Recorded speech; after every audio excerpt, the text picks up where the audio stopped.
Geçen yıl o şu meşhur sürpriz yumurtalarla, oyuncak çıkan yumurtalarla bu rezalet başladı. Sonra kahverengi bir bisküvi, hatta dondurması falan da yapıldı belli markalarla. Hollanda'dan açıklama geldi. Biz bu ürünümüzde amonyum kullandık diye. Amonyum Ne çok... demek o? Amonyum lavabo açıcı. Lavabo açıcı mı? Lavabo açıcı aslında. Tabii artıcı, lavabo açıcı. O gıdada neyi kolaylaştırıyor da koyuyorlar? Raf ömrünü uzatıyor. Bugün ben otizmli çocuk danışanlarımda hazır süt ve süt ürünlerini çektiğim zaman o sesine, ismine duyarlı olmayan, annesinin babasının iletişimine cevap vermeyen, o göz kontağı kurmayan çocuk bir hafta sonra göz kontağı kurmaya başlıyor. İsmini Bunu deneyimlediniz mi? deneyimledim. Şu vakayla çok karşılaşmışızdır Emel Hanım. D vitamini aldım, kaşınıyorum. Epifiz bezine sahip çık diyelim o zaman. Evet, epifiz bezine sahip çık. Kesinlikle öyle. Merhabalar. Beslenme ve gıda uzmanı Ersin Özdemir'le birlikteyiz. Hani Nasrettin Hoca diyor ya, bana doktor değil damdan düşeni getir diye. İşte hem beslenme uzmanı hem de damdan düşen biri Ersin Bey. Hoş geldiniz. Hoş bulduk Emel Hanım. Beni bugün burada ağırladığınız için de sizleri yüz yüze gördüğüm için de çok mutlu oldum. Teşekkür ediyorum. Ben teşekkür ederim. Neden damdan düşen dedim? Çünkü kendisi aynı zamanda tip 1 diyabet hastası. Bir yandan da beslenme uzmanı olmasının yanında.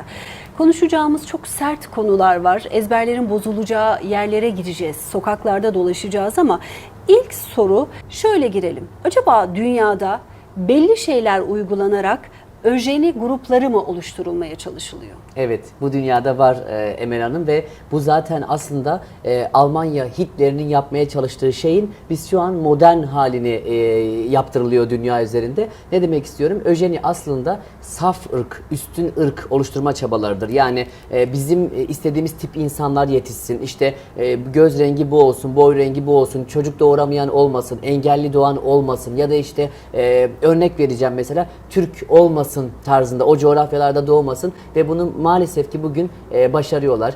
Öjeni grupları yeni bir kavram da değil, sadece çok dile getirilmeyen bir kavram. Öjeni bugün Amerika'da, İngiltere'de, Almanya'da çok ciddi taraftarları var. Alman Hitler'in yapmış olduğu kıyımların daha böyle deri altından, su yatağından yapılmaya çalışması ve bugün de bir beslenme uzmanı olarak söylüyorum ki bugün en çok öjeni yapılan konulardan bir tanesi de gıda konusu. Modern anlamda öjeni yaşıyoruz maalesef ki. Grupları da vardır, çalışmaları da vardır. En çok tükettiğimiz maddeler üzerinden, gıdalar üzerinden ilerleyelim. Güne başlıyoruz sabah. Yumurta olmazsa olmaz ama öte taraftan şimşeklerin çaktığı bir gıda da yumurta. Fiyatı daha fazla, gücümüz yetiyorsa az yiyelim ama onu yiyelim diyoruz, alıyoruz. Peki bu güvenilir olduğu anlamına geliyor mu? Hayır, hayır maalesef gelmez. Evet, yumurta geçmişten beri süper besin ama şöyle, nasıl bir yumurta, nasıl bir ortamda? Şimdi iki şey hayal etmemizi rica edeceğim Emel Hanım. Bir tanesi işte normal doğasında geziyor, börtü böceğini yiyor, otunu yiyor, böyle bir tavuk istediği gibi serbest dolaşan.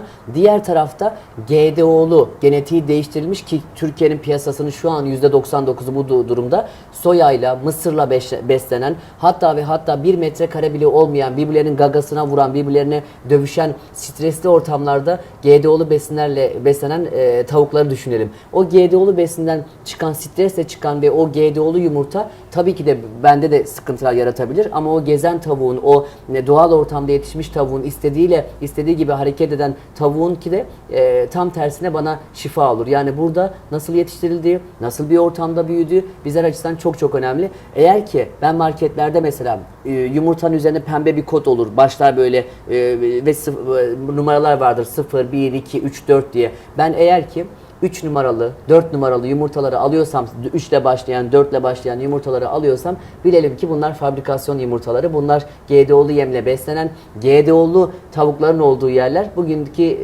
maalesef ki tavuk piyasasında da olduğu gibi yumurta piyasasında da bu tarz riskler var. Ağzınıza sağlık diliyorum.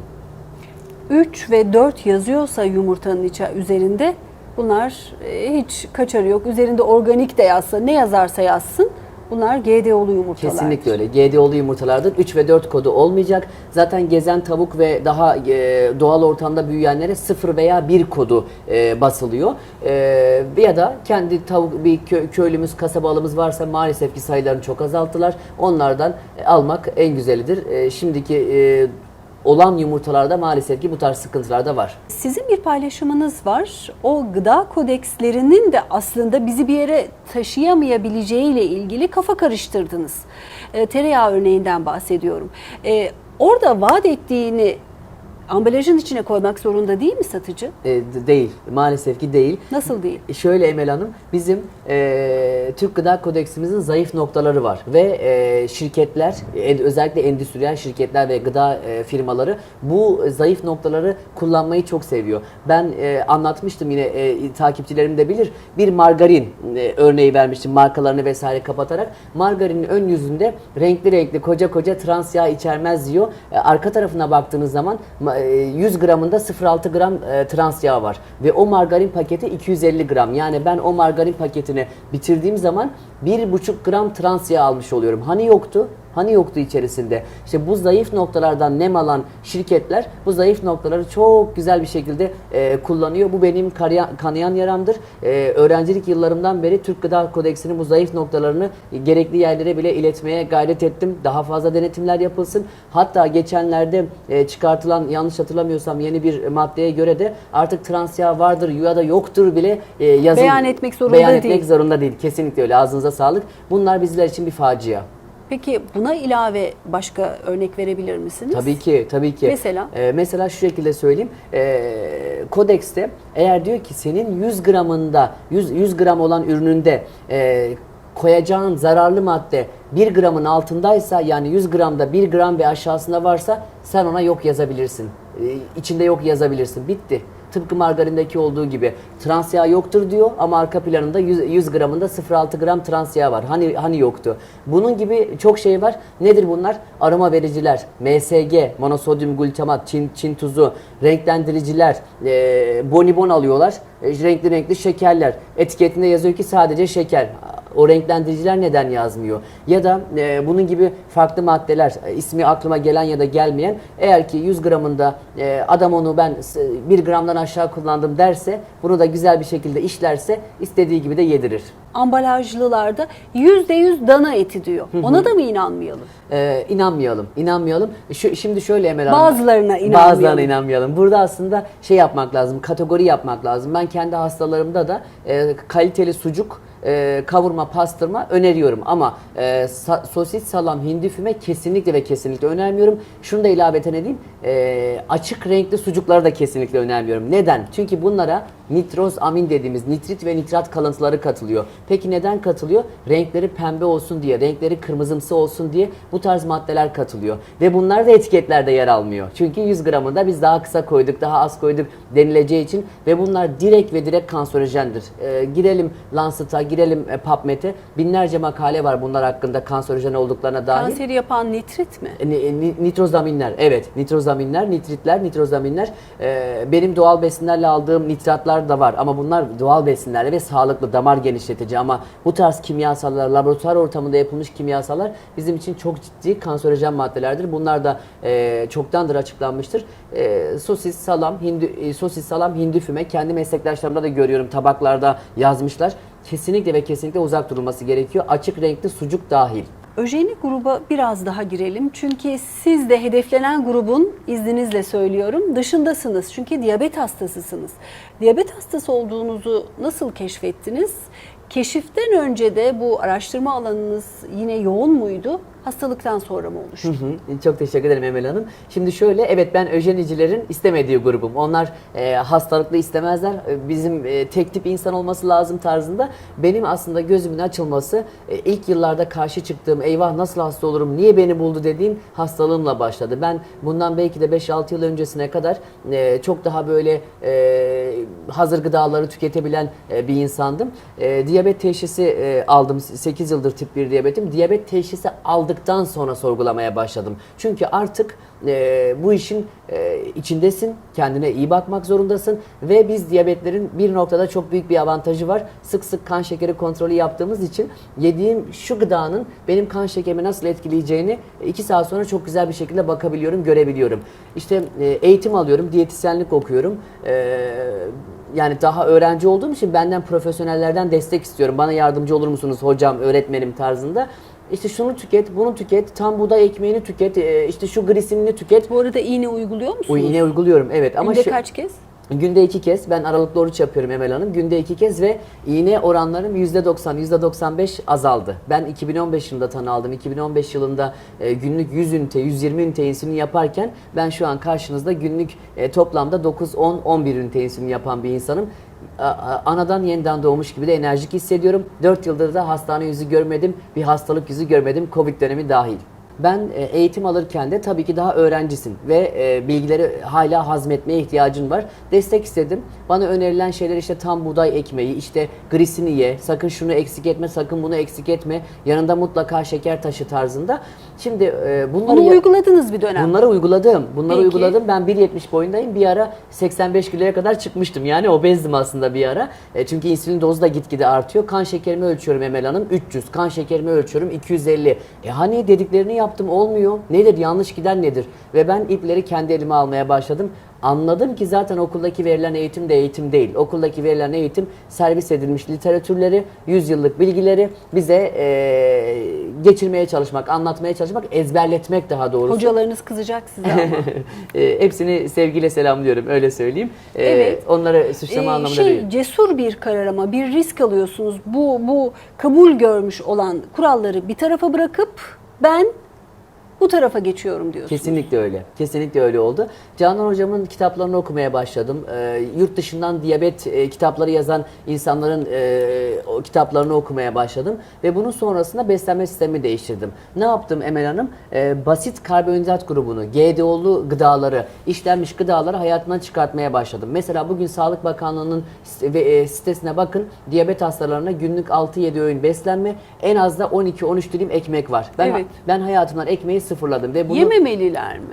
Yememelileri lazım. Evet. Çünkü biz tip 1 diyabetlilerin Emel Hanım çölyak ya da Hashimoto hastalıklarına, yani ikinci bir hastalığı yakalanma riskimiz toplumdaki diğer bireylere göre 10-15 kat daha fazla. Bu düşük bir risk mi? 10-15 kat daha fazla. Ben diyabetli bir hastama önce sen tam buğday ekmeği ye, 5 sene sonra sen çölyak olmuşsun, yeme bunu diyemem. Ben de diyorum ki o zaman gelin baştan önlem alalım. Baştan bunu tüketmemeye çalış. Bütün bu işte işlenmiş gıdaları, unlu mamulleri, ekmek, pilav, makarna, poğaça, börek, çörek, önce bunları hayatımdan çıkartmakla başladım. Bir baktım ki insülin dozlarım fazla gelmeye başladı. Şekerler düşüyor. Şekerler 70-80 bandında gidiyor. Dedim Ersin, ben doğru yoldayım. O şekilde aydınlanmam başladı diyebilirim. Tip 1'li olanlarda tamamen bırakma birazcık zor olabiliyor. Çünkü kendi pankreasımız hiç üretmediği için dışarıdan destek almak gerekebiliyor. Ama tip 2 diyabet, insülin direnci, bunlar kesinlikle yaşam tarzı hastalığıdır. Hiçbirinin genetikle alakası yok. Benimki de dahil olmak üzere. Çünkü ben o dönemde nasıl tip 1 diyabet tanısı aldığımı bir ben bilirim. 21 yaşında. 21 yaşına kadar ne oldu, genetik tip 1 diyabet olmasın mı dedi bana. Ben 21 yaşında ciddi travmalar, ciddi aile öyküleri, sağlıksız beslenme, depresyon, kronik stres, bunların bir patlaması, bir zirvesi olarak yaşadım. Akrabalarımda da tip 1 diyabet olan yok ama tip 2 diyabet olan çok. Çünkü yaşam tarzları maalesef ki bozuk. Ben akrabalarım arasında da tek tip 1 diyabetliyim. Sadece genetikte değildir, farklı etkenler de vardır. Geçtiğimiz yıllarda bazı paketli mesela bisküvi, Evet. onunla ilgili hayır, yenmemeli dendi. İtiraf ettiler, içinde şu madde vardır. Sonra hatırlarsınız yumurtalar var ya, onları çocuklarınıza sakın yedirmeyin, biz yanlış yapmışız, içine bu maddeyi koymuşuz dediler. Sanıyorum herkes anladı hangi üründen bahsettiğimizi. Konuyu şuraya getireceğim. Bunlar ifşa olanlar, taşanlar.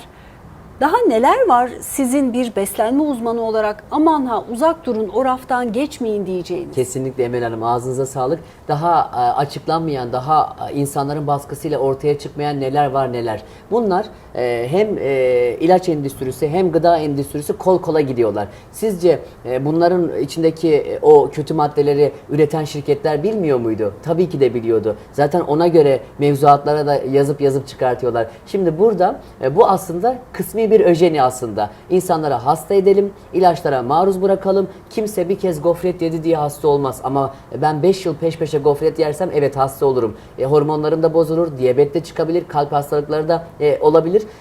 Bunlar planlanmış bir şekilde servis ediliyor. Hele ki ülkemizde olduğu gibi maalesef ki gıda kodeksleri zayıfsa, cezalar caydırıcı değilse maalesef ki bunlar daha çok raflarda çocukları kandırmaya devam ediyor. Geçen yıl o şu meşhur sürpriz yumurtalarla, oyuncak çıkan yumurtalarla bu rezalet başladı. Sonra kahverengi bir bisküvi, hatta dondurması falan da yapıldı belli markalarla. Hollanda'dan açıklama geldi. Biz bu ürünümüzde amonyum kullandık diye. Amonyum Ne demek o? Amonyum lavabo açıcı. Lavabo açıcı aslında. Çok ciddi bir aslında bizim için ağır metal görevi de görüyor. Solunum yolu enfeksiyon da yapabiliyor. Amonyum kullandıklarını... Lavabo açıcı mı? Lavabo açıcı aslında. Tabii artıcı, lavabo açıcı. Bunun yanı sıra... Peki o gıdada neyi kolaylaştırıyor da koyuyorlar? Raf ömrünü uzatıyor. Lavabo açıcı olan yere böcek öldürücü, mesela örnek veriyorum, şurada yanımızda cevizler olsun. Cevizin üzerine de böcek öldürücü sıkmış olalım. Böcekler gelir mi o cevize? Gelmez. 40 yılda kalır o ceviz. 40 yılda burada. kalır orada. Aynen öyle. Raf ömrünü uzatmak, paket süresini uzatmak ve insanlara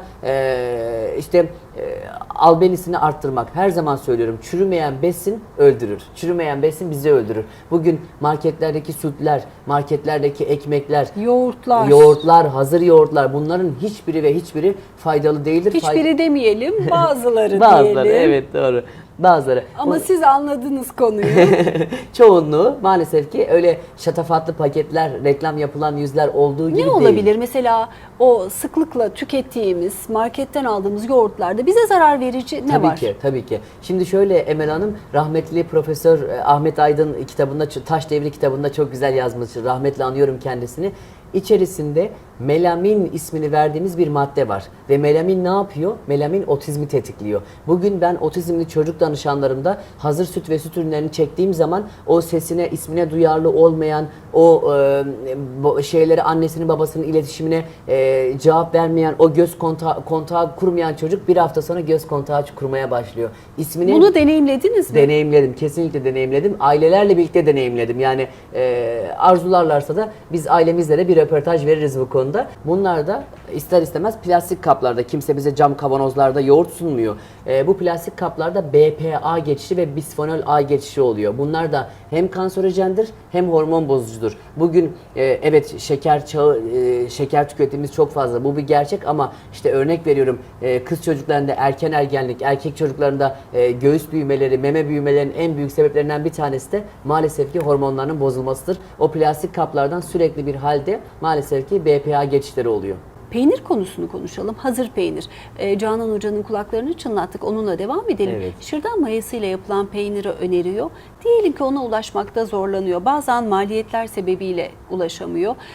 Diğer peynirde hangi madde yazıyorsa sakın dokunmayın, yemeyin daha iyi dersiniz. Şimdi tıpkı Türk Gıda Kodeksinde olduğu gibi de Emel Hanım, çoğunda yazmıyor. Çoğunda içinde kattıkları maddeleri yazmıyorlar. Ama ben şunu söyleyebilirim. En azından bir sınıflama.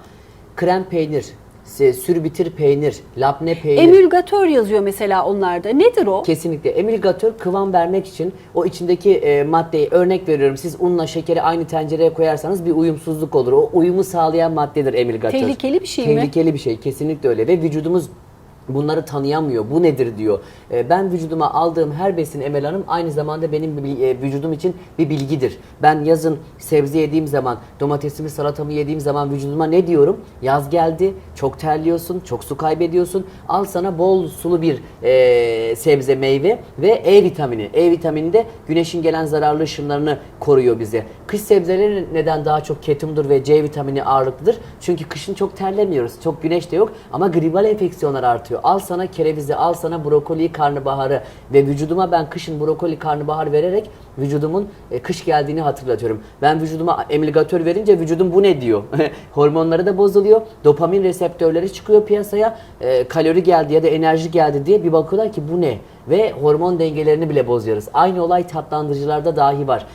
Diyabetik hastalarda, benim gibi şeker hastası olan insanlarda işte tatlandırıcı efendim. Aspartamın kanserojen olduğu 5 yıldır, 10 yıldır açıklandı. Öncekiler hep tatlandırıcı kullanıyordu. Tatlandırıcı kullanıyordu. Diyabet hastaları. Diyabet hastaları çaylarına tıkır tıkır atıyorlardı. Oysa ki kanseri kullanıyorlardı. Kendilerini tıkır tıkır kanser yapmaya doğru gidiyordu.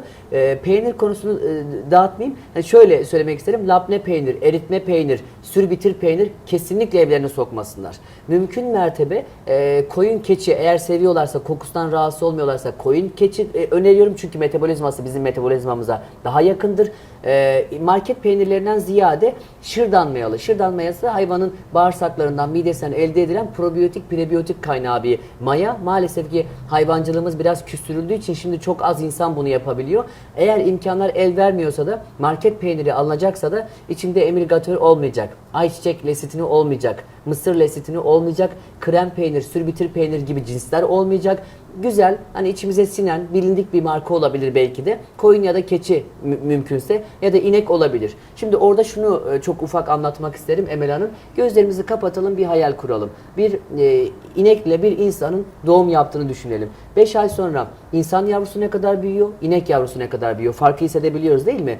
İneğin hormonları kendi yavrusunu hızlı hızlı büyütmek içindir ve bu hormonlar bize çok ağır gelir. Bir ikinci olarak da bugünkü inekler tıpkı tavuklarda olduğu gibi kötü fabrika koşullarında hastalanmasınlar diye sürekli antibiyotik, sürekli antibiyotik, sürekli antibiyotik, sütü süt olarak içtiğim zaman o antibiyotikleri de almış oluyorum vücuduma. Ve bugün Türkiye'de antibiyotik kullanımında zirve yapan ülkeler arasındayız ve bunun bedelini de maalesef ki düşük bağışıklık olarak da yaşıyoruz aynı zamanda. Ve bir diğeri de ben kendi üzerimden örnek vereceğim. Bundan 4 yıl önce kan şekerim 100 ve kandan Novarapid ismini verdiğim insülinim de var.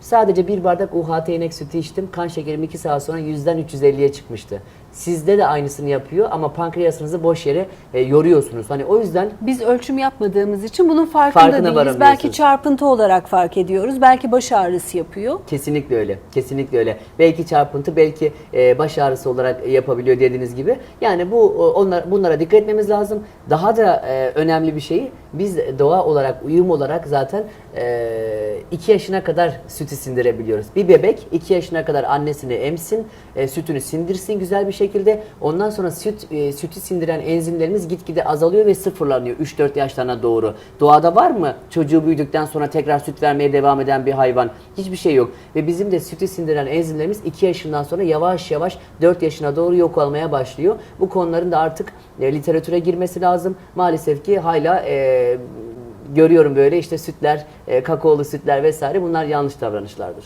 Bir başka kulvara geçelim. O konuda da söyleyecekleriniz olduğunu tahmin ediyorum. Evet, bununla ilgili konuşan meslektaşlarınız var ama daha sert bir giriş yapacaksınız. O da teflon tavalar. Evet. Birçoğumuzun evinde var çünkü kullanması çok kolay. Teflon tavaların çıkışı nedir? Teflon tavaların çıkışı savaş çıkışı ile beraber oldu Emel Hanım, öyle söyleyeyim size. Teflon tavalar aslında 2. Dünya Savaşı ile beraber atom bombası yapımında kullanılmak üzere tasarlandı ve bazı atom bombaları yapımında kullanıldı. Araştırabilir insanlarımız. Ve bunun yanı sıra tabii ki bazı fırsatçılar, savaş çıktı, savaş malzemesi lazım, savaş uzayacak, savaş daha da büyüyecek, 3. Dünya Savaşı'na gidebilir mantığıyla ilerledikleri için teflonun çıkış noktası aslında savaştır. Savaşa giden askerlerin kıyafetlerinde de o dönemlerde vardı. Savaştan çıkmıştır ve savaşın daha uzayacağını düşünen insanlar, o gelir elde etmek isteyen insanların çıkış kapısıdır. İstedikleri gibi gitmez. Dünya üzerinde sulh sağlanmaya başlar. İkinci Dünya Savaşı sonlanır. Derler ki biz ne yapacağız bu kadar malzemeyle? Bomba da atılmayacak. Savaş da bitti. Tekrar savaş fitillemeye çalışırlar ama çok olmaz. Dünya sakinleşir. Halklar, insanlar bıkmıştır savaştan, evlatlarını kaybetmekten. Ve sonrasında o bombacıkları bizim evimize minik minik bombalar formatında sokmaya devam ederler. Ben hiçbir hastama teflon tava önermiyorum. Özellikle çizilmiş, işte kaşıkla, çatalla bir şeyler yaparken çizilmiş teflon tavaları kesinlikle önermiyorum. Ne alıyoruz? Şimdi burada ne alıyoruz? Aslında teflondaki flon kısmını alıyoruz. Flon kısmı bizim için hem bizim vücudumuzun tanıyamadığı patlayıcı bir madde. Zaten ismi de oradan geliyor. Teflon olarak geliyor.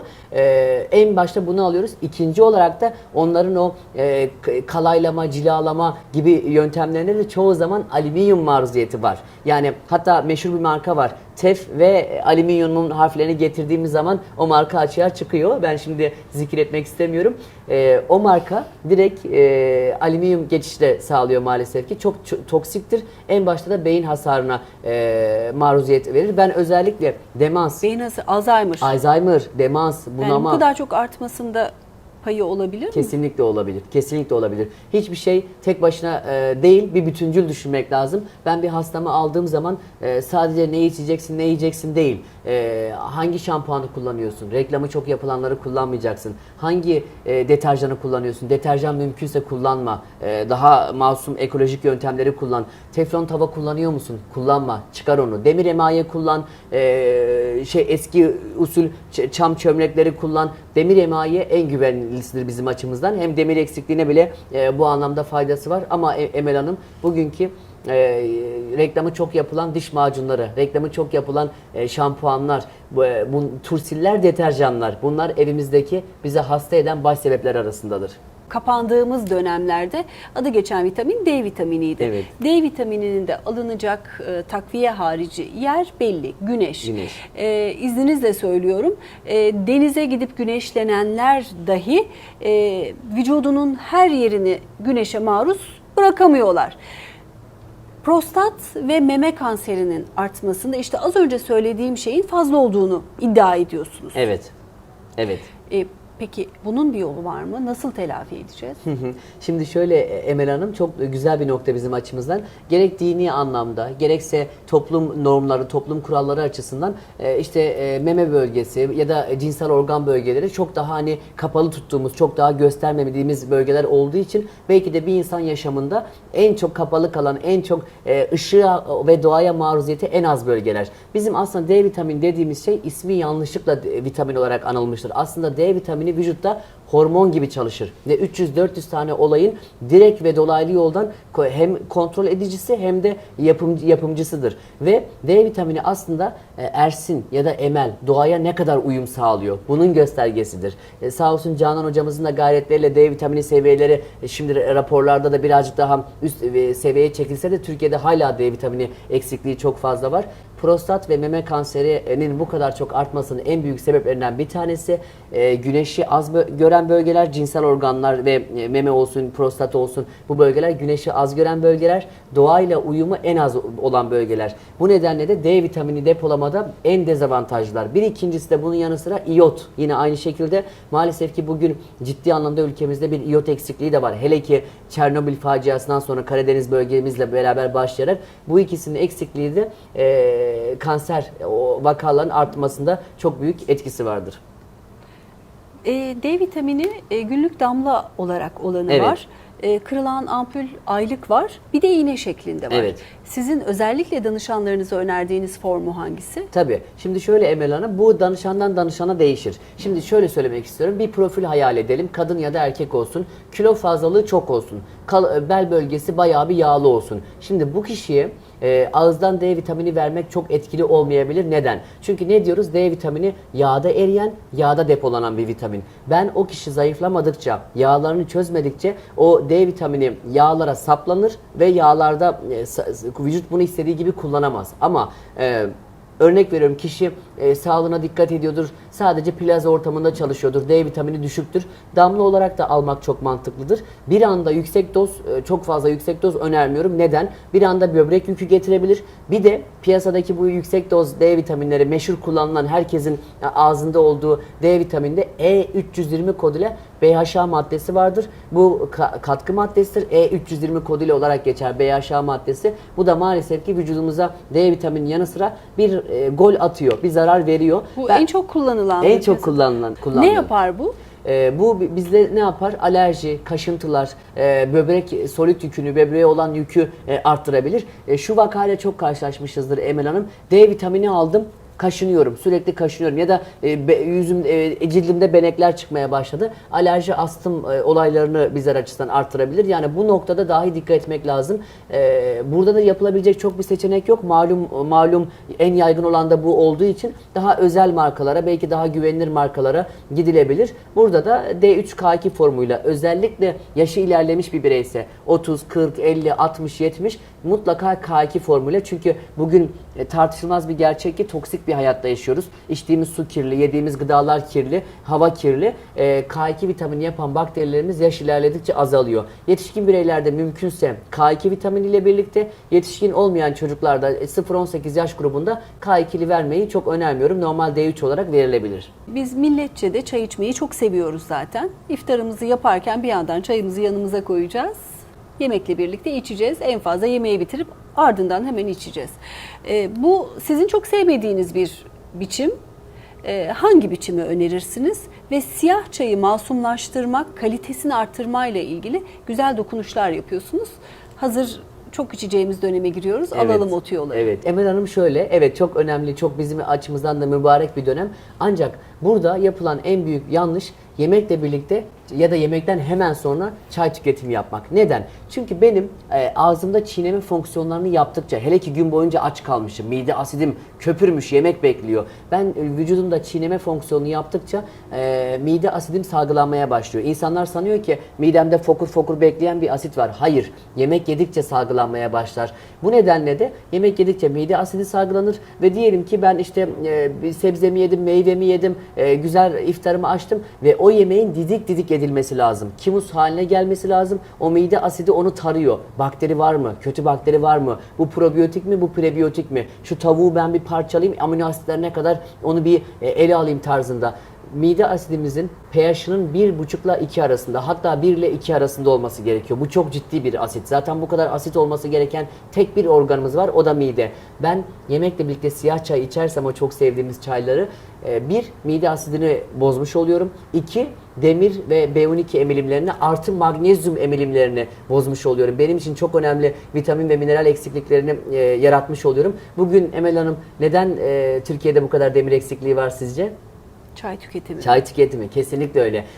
Benim tavsiyem şu şekilde, yemekle birlikte çay mutlaka içmeliyim, ben bundan vazgeçemiyorum derlerse bir miktar limon sıkmak ve çayı mümkünse açık içmek. Ama tamam, ben bu bilgiyi öğrendim, hayat tarzımı değiştireyim derseniz de ya yemekten 10-15 dakika önce çay içeceğiz ya da yemekten en az 1 saat sonra. Ve mümkünse de karanfilli, her zaman söylüyorum, karanfilli. Çünkü karanfil diş hekimlerimiz anestezi sistemi gelişmeden önce karanfille yaparlardı ve aynı zamanda çok da güzel şekilde antimikrobiyal özelliği vardır. Ben çaylarımın 1-2 tane karanfili koyarım. En son çayım bittikten sonra karanfil de mayhoş oluyor sıcak çayla birlikte. Onu çiğner, yutarım. Çok da güzel antibakteriyel özelliği de vardır. Özellikle Candida mantarı, Helicobacter pylori, bugün mide asidi ve mide yanmalarının baş nedenleri. Bunları da bertaraf etmede çok önemli rolleri var. Candida mantarı Evet. Çok etkili. Evet. Hatta onunla ilgili bir tükürük testi de var. Candida mantarı sizde var mı yok mu? Yok mu Mutlaka deneyip öyle de ölçebilirsiniz. Mide asidi dediniz. Hemen aklıma o çok meşhur, aslında popüler de bir konu. Vücudunuz asidik mi, alkali mi? Sizin yeni bir test öneriniz var mı? Ben nasıl anlarım vücudumun asidik mi, alkali mi olduğunu? Şimdi şöyle, aslında mide asidini anlamak için bir test var. Ama alkali mi olduğuyla alakalı tabii ki evde basit yapabileceğimiz testler var. Şimdi mide asidiyle alakalı şöyle yapabiliriz Emel Hanım. Sabah kalktığımız zaman bir çay bardağı içme suyuna yarım çay kaşığı İngiliz karbonatı, mümkünse eczaneden alınma, İçeceğim bunu. 5 dakika içerisinde geğirme oluyor mu olmuyor mu? Hani bir geğirme, bir geri nefes verme oluyor mu olmuyor mu? Oluyorsa mide asidiniz iyidir. Çünkü mide asidindeki hidroklorik asitle o İngiliz karbonatı etkileşime giriyor ve açığa gaz çıkartıyorlar. Bu mide asidimizin iyi olduğunu gösterir. Gelelim ki alkali mi asit mi davasına. Şimdi şöyle yaklaşımlar var. Bunu bir evladını, otizmli bir evladını %100 tedavi eden bir Rus anne de anlatıyor. Ve diyor ki her türlü hastalık fazla asitleşmeden başlar. Vücudun fazla asitleşmesinden kaynaklanır ki doğru bir yaklaşım. Çünkü bugün Emel Hanım yediğimiz et de bizi asitleştiriyor. İçilen o kolalar da bizi asitleştiriyor. Ekmekler de asitleştiriyor. Süt ürünleri de asitleştiriyor. Baz yapan, bizi alkali yapan çok az gıda var. Bir, mevsim sebzeleri, o da mevsiminde olacak mutlaka. İki, canlı su. Bugün musluk suları da ya da içme suları da maalesef ki yeteri kadar canlı değil. Bunlara pratik olarak evde ne yapabiliriz? pH ölçerler var. sabah idrarınızı damlatıyorsunuz, günün ilk idrarını. O pH hangi renge denk geliyorsa, ne kadar asidiksiniz, ne kadar baziksiniz onu gösterebiliyor. Ve vücudumuz çok önemli bir denge sistemi var. Kan pH'imizin 7.2, 7.3 dolaylarında olması lazım. Asla bunu bozmaz. Şu an hepimiz bol bol asidik beslenelim, gidelim hastaneye. Yine kan pH'imiz 7.2, 7.3 civarlarında çıkar. Neden? Çünkü vücut tamamen bunu kontrol etmeye, bunu sabit tutmaya otomatikleşmiş sistemdedir. O bozulursa kan gazları bozulur ve direkt hastanelik oluruz.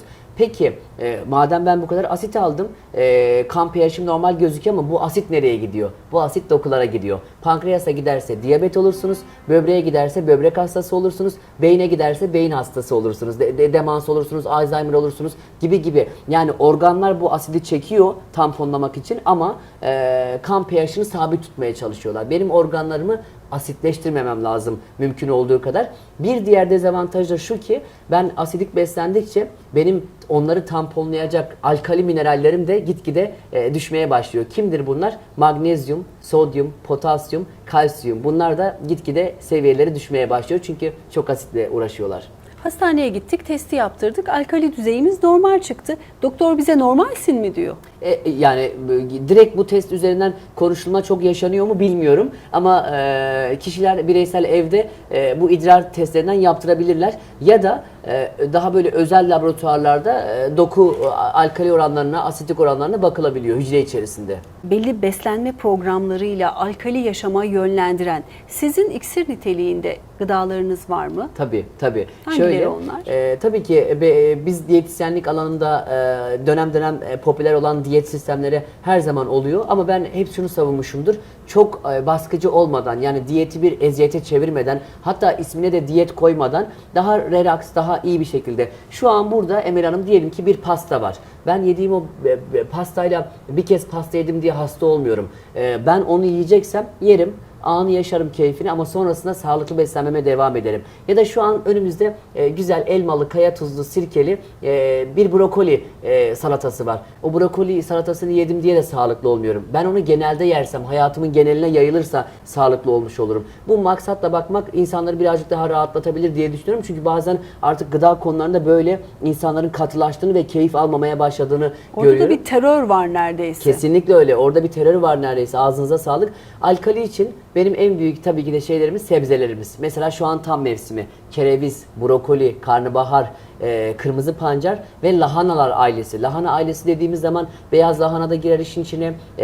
Kırmızı lahana? Kırmızı lahana, turpların hepsi, alabaş turp, karpuz turbu, siyah turp, kırmızı turp. Bunların hepsi vücudu çok ciddi anlamda hem alkali yapan hem de çok ciddi anlamda fitokimyasallar içeren besinler. Bunlardan ağırlık verebilirler. Bizim toplumumuzda maalesef ki şöyle bir şey gözlemliyorum. Sebze denildiği zaman domates, salata. Baharat denildiği zaman karabiber, pul biber. Sadece bunlar değil. Ne kadar gökkuşağı renkleriyle, ne kadar renk skalasını genişletirsek o kadar bizim açımızdan iyi. Bugün ben danışanlarıma her yeni hafta başladığı zaman şunu sorarım. Geçen hafta 7 gün boyunca kaç renk tükettiniz, kaç sebze tükettiniz yani tarzında. Bunlar gerçekten olması gereken şeyler. Yani hala kışın marketlerde ben domates, salata alan insanlar görüyorum. Kışın yediğiniz domates salata değildir. Kışın yediğiniz domates salatalık tarım zehriyle, tarım ilacı bile demiyorum, tarım zehriyle bombardıman edilmiş evinize soktuğunuz kimyasallardır. Neredeyse ülkemizde bir bağırsak pandemisi olduğunu söyleyen uzmanlar var.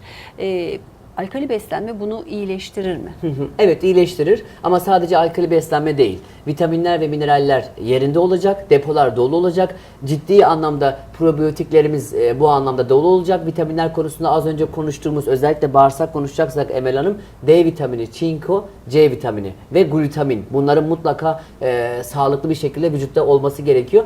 Çinko takviyesi sizin sevdiğiniz, önerdiğiniz bir takviye mi? Çinko ben karambole değil, kan tahlillerine bakarak mutlaka tamam. şey yapıyorum. Biz şu an normalde açlık kanda baktırdığımız zaman çinkoyu %150 arasında, %150 arasında olmasını arzuluyorum danışanlarımda. Bugün 70 ile 80 ile gezen, 60 ile gezen insanlar da var ve normal çatısı adı altında normalleştiriyorlar. Hayır, normal değildir.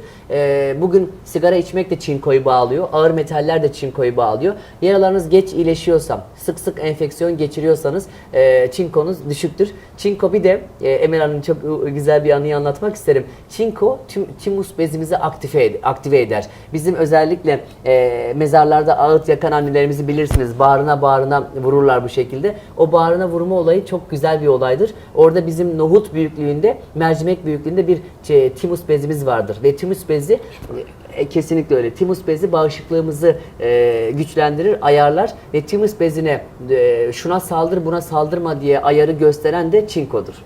Oo. Evet, evet. Komut veren o. Komut veren o.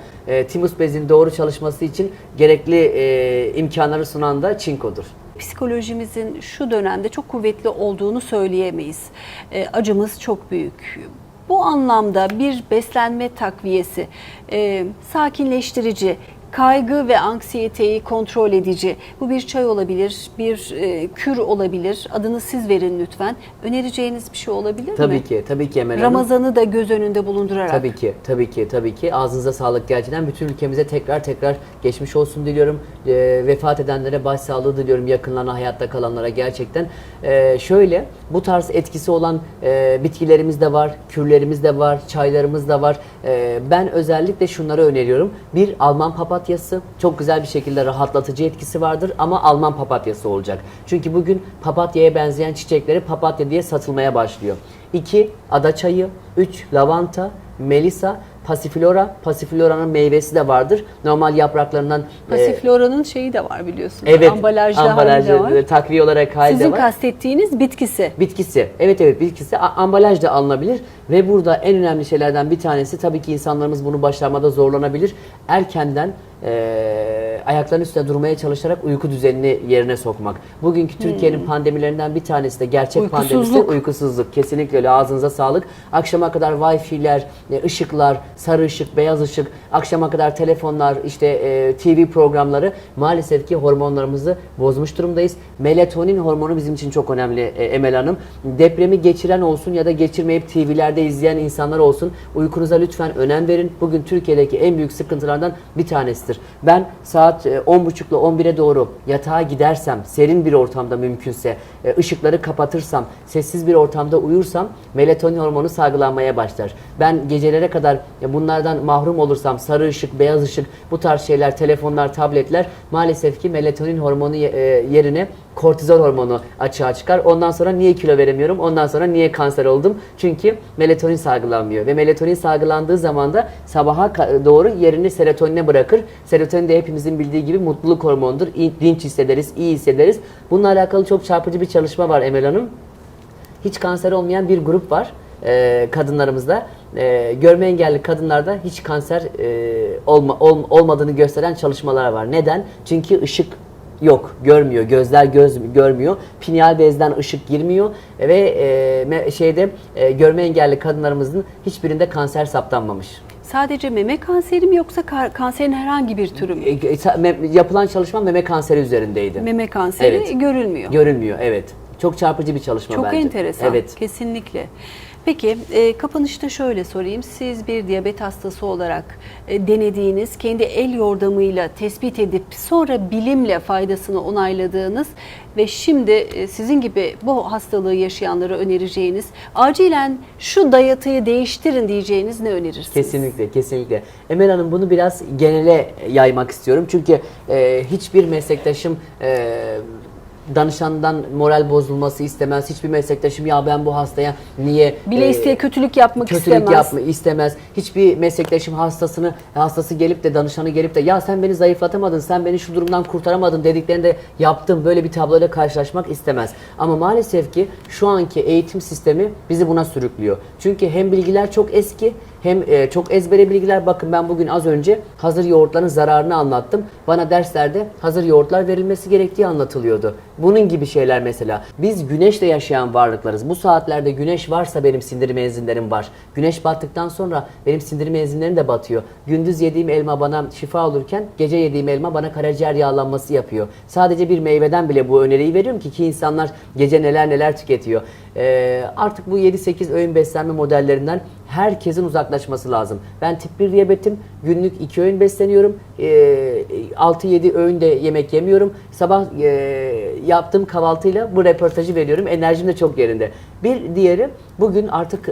Arada hiçbir şey yemediniz. Hiçbir şey yemedim Saat arada. kaçta yaptınız kahvaltıyı? 10.30'da yaptım. Hani biz diyabetlilerin ara öğünleri olduğunu biliyoruz. Cebinde fındık fıstıkla gezdiğini biliyoruz. Evet, evet. Evet. Benim çantamda da anormal bir durum için şekerim düşerse diye var Emel Hanım ama yemedim. Türk kahvemi içtim, yeşil çayımı içtim, siyah çayımı içtim. Bu kadar. 10.30'dan beri kahvaltımla duruyorum çünkü kahvaltım çok doyurucuydu. Bu çok önemli bir nokta. Bir diğeri hastalıklara özel yaklaşımları artık bilmemiz lazım. Mesela Glycalyx diye bir sistem var bizim vücudumuzda. Nedir bu sistem? Diyelim ki benim bağırsak hastalığım var, SIBO hastalığım var. SIBO hastası multi karbonhidratları, karışık ve büyük karbonhidratları sindiremiyor. Mesela glikoz basit bir kan şekeridir ama ben onu alıp da laktoz yaptığım zaman, yani glikoz artı galaktoz yaptığım zaman bir SIBO hastasına ben süt verirsem onu şişkinlikten tuvaletten çıkamaz hale getiririm. Karın ağrısından tuvaletten çıkamaz hale getiririm. Mesela SIBO hastalarında bu büyük şekerleri küçük moleküle çevirme sistemi bozuluyor. Bunu benim bir meslektaşımın bilmesi lazım ve ona göre tedavi yapması lazım. Bilmiyorlar mı? Maalesef ki çoğu bilmiyor. Çünkü bunlar bize öğretilmiyor. Çok dramatik bir anımı anlatmak isterim Emel Hanım. Ben 4 yıl boyunca şu sorunun cevabını bulamadım. Hocam, peynirle etin aynı şekilde metabolize olduğunu, aynı enzimlerle yönetildiğini düşünmüyorum. Mutlaka bunların farklı sistemleri vardır. Et farklı bir canlı, farklı bir gıda, peynir farklı bir gıda. Birisi fermente oldu, birisi hayvanın kasları, proteini. Ben 4 yıl boyunca bu sorunun cevabını bulamadım maalesef ki. Kendim araştırınca buldum. Mutlaka güncel literatürleri takip etmelerini öneriyorum. Bugün hekimlerimiz, hele ki bazı hekimlerimiz diyetisyenlerden çok daha fazla diyetisyenlik, çok daha doğru bilgiler veriyorlar. Bizim mesleğimize de bu anlamda sahip çıkmamız lazım ve bugün artık tartışılan gıdaları onlar da tartışması lazım. Yani hala süt faydalıdır, hala marketten UHT süt al. Bunları biraz artık gözümüzün açılması lazım. Bir de yerleşmiş şeyleri biz meslektaşlarımız olarak da yıkmamız lazım. Mesela Ramazan bayramında, Kurban bayramında şeker dağıtma. Niye şeker dağıtıyorsun da brokoli dağıtmıyorsun insanlara? Yani bu da olabilir. Ya da niye meyve vermiyorsun? Mesela muz dağıtın, mesela çilek dağıtın. Çok pahalı olduğu için. Belki de evet, ekonomik durumlarda etkiliyor. Çünkü beynimizle oynuyorlar Emel Hanım. Bugün de gerçekten günün özeti bu olsun. Beynimizle oynuyorlar olsun gerçekten. Bakın, niye haşlanan bir brokoli kokusu bizi cezbetmiyor da sıcak fırın kokusu bizi cezbediyor? Çünkü brokoli yediğim zaman brokolideki vitaminler, mineraller, C vitamini olsun, diğer vitaminler, mineraller olsun kana karışıyor. Tüm vücut organlarımı geziyor, sadece bir yere giremiyor. Kan beyin bariyeri. Kan beyin bariyeri diyor ki dur, ben çok özel bir bölgeyim, seni buraya almam. Ama kan beyin bariyerinin zayıflığını bilen bazı maddeler var. İşte bu gluten, hazır ve GDO'lu unlardaki gluten ya da hazır ve güzel şatafatlı yapılmış peynirler, yoğurtlar. Bunların içindeki maddeler kan beyin bariyerini geçebiliyor. Sigaradaki nikotin de buraya yazar aynı şekilde. O da kan beyin bariyerini geçebiliyor. Kan beyin bariyerini geçebilen her şey bizi kendine bağımlı kılar. Neden sigarayı bırakamıyor insanlar? Neden hocam bana peynirimi alma elimden, ne yaparsan yap, ya da ben ekmeksiz duramam. Ya da şeker bağımlılığı. Şeker bağımlılığı kesinlikle öyle ve bunlar aynı zamanda bizim entelektüel, sorgulayıcı olma özelliğimizi taşıyan epifiz bezinin gelişmesine de engel oluyorlar. Kafatasımızın orta kısımlarında pirinç tanesi büyüklüğünde epifiz bezi vardır Emel Hanım. Bu epifiz bezi ne kadar sertleşirse kişi o kadar düz bakan, o kadar robot, o kadar sorgulamadan kesilen bir insan haline gelir. Bu epifiz bezine de maalesef ki zarar veriyor. Bunların artık sorgulanması gerektiğini, bunların artık daha çok konuşulması gerektiğini düşünüyorum. Beni de bugün ağırladığınız için çok çok teşekkür ederim. İnşallah da izleyen insanlar da kendine fayda bulurlar. Epifiz bezine sahip çık diyelim o zaman. Evet, epifiz bezine sahip çık. Kesinlikle öyle. Çok teşekkür ederim. Rica ederim. Ben teşekkür ederim. Efendim, bizi izlediğiniz için size teşekkür ediyoruz.